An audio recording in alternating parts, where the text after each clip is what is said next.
Hello दोस्तों, नमस्कार। मैं महेंद्र श्रीवास्तव, एक्सपर्ट महेंद्र आईसीएस अकादमी में हम आपका स्वागत करते हैं। छात्रों, मेरी क्लास चल रही है ग्रहों के बारे में। इसमें सारे ग्रहों के बारे में हमने आपको बता दिया है। उसमें से एक ग्रह बच गया है, कुबेर, जिसको प्लूटो बोलते हैं और यम भी बोलते हैं। वो हमारे ग्रहों से हटा दिया गया है। अब 9 ग्रह हुआ करते थे, 8 ग्रह हो गए हैं। इसके बारे में हम आपको बताएंगे, यम के बारे में यानी कुबेर के बारे में बताएंगे, प्लूटो के बारे में बताएंगे। इससे पहले हम आपको चंद्रमा के बारे में बता दें, इसके बारे में जानकारी दे दें। इससे रिलेटेड भी प्रश्न बहुत आते हैं। आगे क्रमशः बढ़ते हुए, चंद्रमा की सतह और उसके आंतरिक भाग को स्थित भू आकृतियों का अध्ययन करने वाला विज्ञान सेलेनोलॉजी कहलाता है। यानी कि ये प्रश्न बन सकता है आगे। चंद्रमा की उत्पत्ति लगभग 4.6 मिलियन वर्ष पूर्व मानी जाती है। मिलियन मतलब होता है 10 लाख का 1 मिलियन माना जाता है। ठीक है, अब इसका अनुमान लगा लीजिए। आगे, चंद्रमा पर वायुमंडल नहीं है। चंद्रमा पर वायुमंडल बिल्कुल नहीं है, तथा बादल भी नहीं दिखते हैं। इसका आंतरिक भाग ठंडा है। इसके ऊपर अनेक ज्वालामुखी और उससे बने क्रेटर पाए गए हैं। यानी कि इसके ऊपर अनेक ज्वालामुखी और उससे बने क्रेटर पाए गए हैं। क्रेटर मतलब ऊंचे ऊंचे पहाड़ टाइप के। आगे, चंद्रमा के दक्षिणी ध्रुव पर स्थित लिबनीटज पर्वत, चंद्रमा के दक्षिण ध्रुव पर स्थित लिबनीटज पर्वत यानी 35,000 फीट ऊंचा, यानी कि और मीटर में जो है 10,668 मीटर ऊंचा है। चंद्रमा का उच्चतम पर्वत है ये। चंद्रमा का लिबनीटज सबसे ऊंचा पर्वत माना जाता है। आगे, चंद्रमा पृथ्वी की एक परिक्रमा लगभग 27 दिन 7 घंटे 43 मिनट में पूरी करता है और इतने समय में ही अपने अक्ष पर 2286 मील प्रति घंटे की गति से परिक्रमा पूरी करता है। यही कारण है कि पृथ्वी से चंद्रमा का सदैव एक ही भाग दिखाई देता है। यानी कि यही कारण है कि पृथ्वी से चंद्रमा का सदैव एक ही भाग दिखाई पड़ता है और हम पृथ्वी से चंद्रमा को 57% भाग को ही देख सकते हैं। यानी बाकी हम जो है हम 43% भाग हम नहीं देख सकते, क्योंकि हम पृथ्वी से चंद्रमा को 57% भाग देख सकते हैं। इसका कारण ये है कि अपने अक्ष पर 2286 मील प्रति घंटे की गति से परिक्रमा पूरी करता है। यही कारण है कि पृथ्वी से चंद्रमा का सदैव एक ही भाग दिखाई पड़ता है। यही कारण। आगे, चंद्रमा पर दिन और रात तो होते हैं, यानी चंद्रमा पर दिन और रात तो होते हैं, परंतु उनकी अवधि पृथ्वी के 1 सप्ताह के बराबर होती है। यानी कि उनकी अवधि, यानी कि चंद्रमा का पृथ्वी का 7 दिन और चंद्रमा का 1 दिन, इतना है। कहने का मतलब ये कह रहा है कि परंतु उनकी अवधि पृथ्वी के 1 सप्ताह के बराबर होती है। यानी कि पृथ्वी की जो 7 दिन चंद्रमा के एक दिन और पृथ्वी के 7 रातें चंद्रमा का 1 रात, इसके बराबर होता है। आगे, अपोलो के अंतरिक्ष यात्रियों द्वारा, यानी कि जो अपोलो अंतरिक्ष भेजा गया चंद्रमा पर, अपोलो के अंतरिक्ष यात्रियों के द्वारा लाई गई चट्टानों के अध्ययन से पता चला है कि चंद्रमा भी उतना ही पुराना है, यानी उतना ही पुराना है जितनी पृथ्वी पुरानी है। यानी इससे अध्ययन किया गया 460 करोड़ वर्ष, यानी 460 करोड़ वर्ष पुराना चंद्रमा है। इन चट्टानों में टाइटेनियम अधिक मात्रा में उपस्थित है। यानी कि इन चट्टानों में टाइटेनियम नाम का जो पदार्थ है वो सबसे ज्यादा यहाँ पर पाया जाता है। इसलिए ये भी प्रश्न एक बनता है। और अपोलो अंतरिक्ष किससे संबंधित है? वो चंद्रमा से संबंधित, ये भी प्रश्न बनता है। और लिबनीटज पर्वत कहाँ पर पाया जाता है, इसकी ऊंचाई कितनी है? सर्वाधिक चंद्रमा पर ही पाई जाती है। यानी कि और सेलेनोलॉजी जो चंद्रमा की सतह और उसके आंतरिक भाग में स्थित भू आकृतियों के अध्ययन करने वाला विज्ञान है, उसे सेलेनोलॉजी कहलाता है। ये भी एक प्रश्न बनता है। ये प्रश्न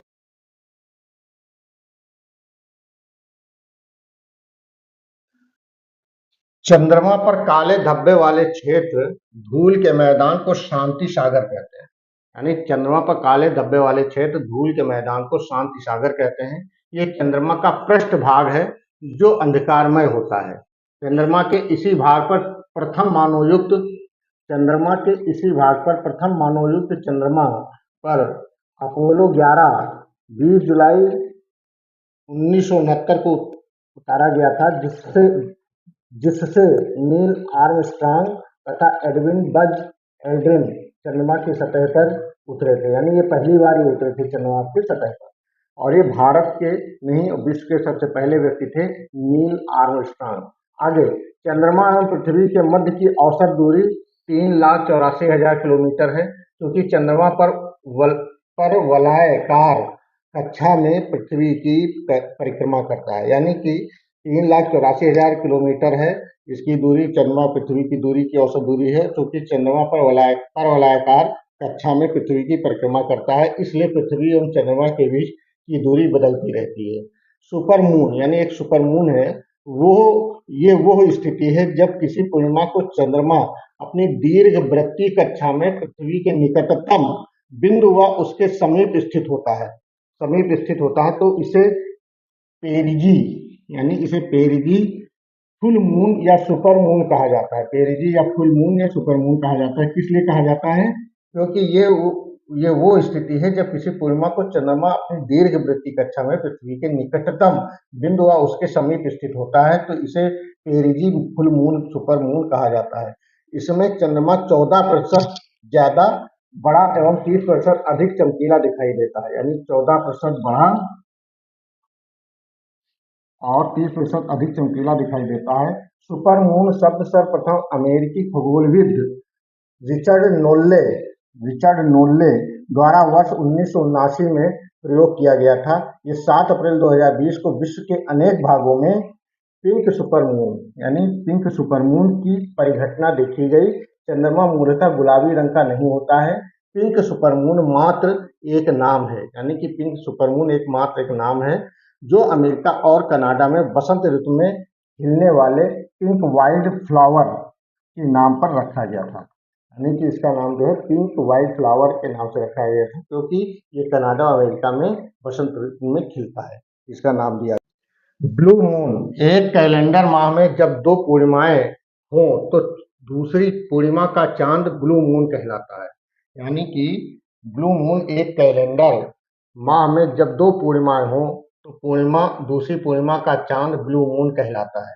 ठीक है, इसका नीले रंग से कोई संबंध नहीं है। वस्तुतः इसका मुख्य कारण 2 पूर्णिमाओं के मध्य के अंतराल का 31 दिनों से कम होना है। ऐसा हर 2-3 वर्ष पर एक बार होता है।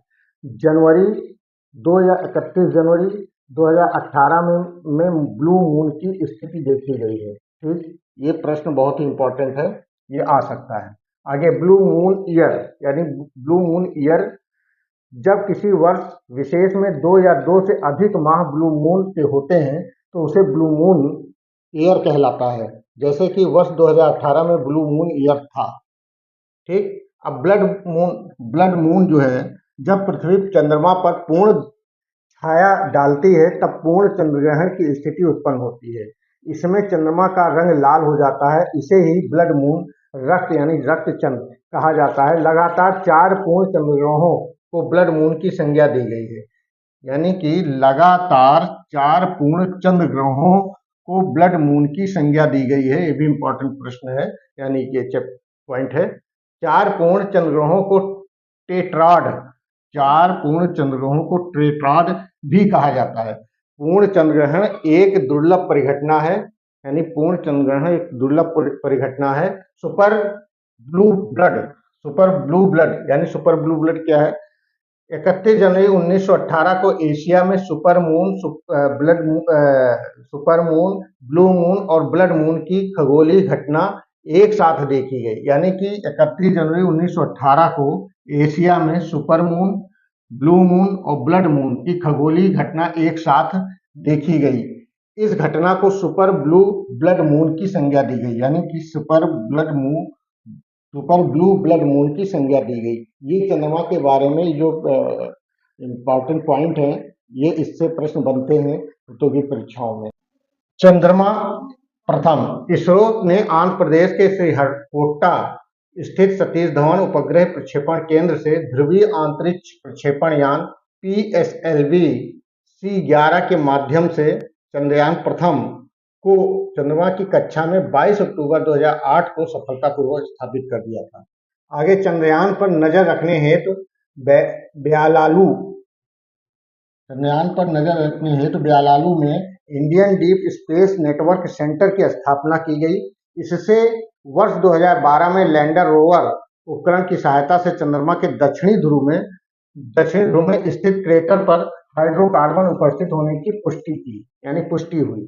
ठीक है, आगे चंद्रयान 2 22 जुलाई 2019 को आंध्र प्रदेश के श्रीहरिकोटा स्थित सतीश धवन अंतरिक्ष केंद्र से इसरो से चंद्रयान 2 का प्रक्षेपण GSLV मार्क तृतीय M1 रॉकेट से किया गया। तकनीक रूप से 3840 किलो का चंद्रयान 2 3 भागों में विभाजित हुआ है, यानी कि 3840 किलो जो था वजन था इसका, और ये चंद्रयान के 3 भागों में विभाजित हुआ, जिसमें ऑर्बिटर लैंडर विक्रम और रोवर प्रज्ञान शामिल है। ये यान 23 दिन पृथ्वी की परिक्रमा करने के बाद 20 अगस्त 2019 को चंद्रमा की कक्षा में प्रवेश कर गया और 7 सितंबर 2019 को अपने अगले चरण में चांद के दक्षिणी ध्रुव पर पूर्व निर्धारित योजना के अनुरूप सॉफ्ट लैंड उतरने के दौरान निर्धारित गंतव्य से 2.3 मील पहले इसरो का लैंडर से संपर्क टूट गया था। हालांकि इसरो के अनुसार चंद्रयान 2 ऑर्बिटर के रूप में 1 वर्ष तक चंद्रमा का परिक्रमा करता रहेगा। इन्होंने जानकारी दी। ठीक है, चंद्रयान 3 ये भारत का तीसरा चंद्रयान मिशन है, जिसने 14 जुलाई 2023 को श्रीहरिकोटा सतीश धवन अंतरिक्ष केंद्र से उड़ान भरी थी। ये चंद्रमा की सतह पर सॉफ्ट लैंडिंग का दूसरा प्रयास है। इसके लैंडर विक्रम और रोवर प्रज्ञान चंद्रमा 2 के मिशन के समान है। चंद्रयान 3 के प्रणोदन मॉड्यूल में स्पेक्ट्रोपोलरीमेटर ऑफ हैबिटेबल प्लेनेट अर्थ नामक एक नया प्रयोग किया गया है, जिसका लक्ष्य परावर्तित प्रकाश का विश्लेषण कर संभावित रहने योग्य छोटे ग्रहों की खोज करना है। चंद्रमा 3 को LVM-3 और M4 लॉन्चर की मदद से लॉन्च किया गया। यानी चंद्रमा 3 को LVM-3M4 लॉन्चर की मदद से लॉन्च किया गया है, जो लगभग 42 दिन यात्रा के बाद 23 अगस्त 2023 को चंद्रमा के दक्षिणी ध्रुव के समीप उतरेगा, यानी उतर चुका है। ठीक है, ये उतर चुका है। एक बार और रिपीट कर दें कि ये चंद्रमा की सतह पर, यानी कि चंद्रयान 3 ये भारत का तीसरा चंद्र मिशन है, जिसने 14 जुलाई 2023 को श्रीहरिकोटा सतीश धवन अंतरिक्ष केंद्र से उड़ान भरी थी और ये चंद्रमा की सतह पर सॉफ्ट लैंडिंग का दूसरा प्रयास है। यानी ये चंद्रमा यान की सतह पर सॉफ्ट लैंडिंग का दूसरा प्रयास है। इसके लैंडर यानी विक्रम, रोवर प्रज्ञान चंद्रमा 2 मिशन के समान है। चंद्रयान 3 के प्रणोदन मॉड्यूल में स्पेक्ट्रोपोलरीमेटर ऑफ हैबिटेबल प्लेनेट अर्थ नामक एक नया प्रयोग किया गया है, जिसका लक्ष्य परावर्तित प्रकाश का विश्लेषण करना, यानी जिसका जो लक्ष्य है परावर्तित प्रकाश का विश्लेषण कर संभावित रहने योग्य छोटे ग्रहों की खोज करना है। इसका ये जो उद्देश्य है, यानी परावर्तित प्रकाश का विश्लेषण करना है और संभावित रहने योग्य छोटे ग्रहों की खोज करना है, जहां पर मानव रह सके उन ग्रहों की खोज करना है। चंद्रयान 3 को LVM-3M4 लॉन्चर की मदद से लॉन्च किया गया है, जो लगभग 42 दिन यात्रा के बाद 23 अगस्त 2023 को चंद्रमा के दक्षिणी ध्रुव के समीप उतरेगा। छात्रों, मेरा ये चंद्रमा ग्रह का ये पोर्शन समाप्त हो गया है चैप्टर। अब आगे हम आपको कुबेर के बारे में बताएंगे, फिर उसके बाद ध्रुवों के बारे में बताएंगे। हमारी क्लास ज्वाइन करते रहिए। इससे पहले हम आपको ये बता दें, एक्सपर्ट महिंद्रा ICS अकादमी जो है हमारी जो गूगल प्ले स्टोर पे आप जाइएगा और वहाँ इंस्टॉल करिएगा और हमसे ऑनलाइन क्लासेस लीजिए, आपको बहुत फ़ायदा मिलेगा। और और ज़्यादा जानकारी आपको चाहिए तो हमारे जो यूट्यूब चैनल पर जाइए, वहाँ पर सारी वीडियोस पड़ी हुई हैं इससे रिलेटेड, आप उसको देखिएगा और सुनिएगा और आपको फ़ायदा मिलेगा, बहुत अधिक फ़ायदा मिलेगा कंपटीशन एग्ज़ाम में, प्रतियोगी परीक्षाओं में। आप हमको सब्सक्राइब करिए, फॉलो करिए और जो भी है कमेंट्स आप लिखिए, हमें पता चले कि हमारी क्लासेस कैसे चल रही हैं। जय हिंद, जय भारत, नमस्कार।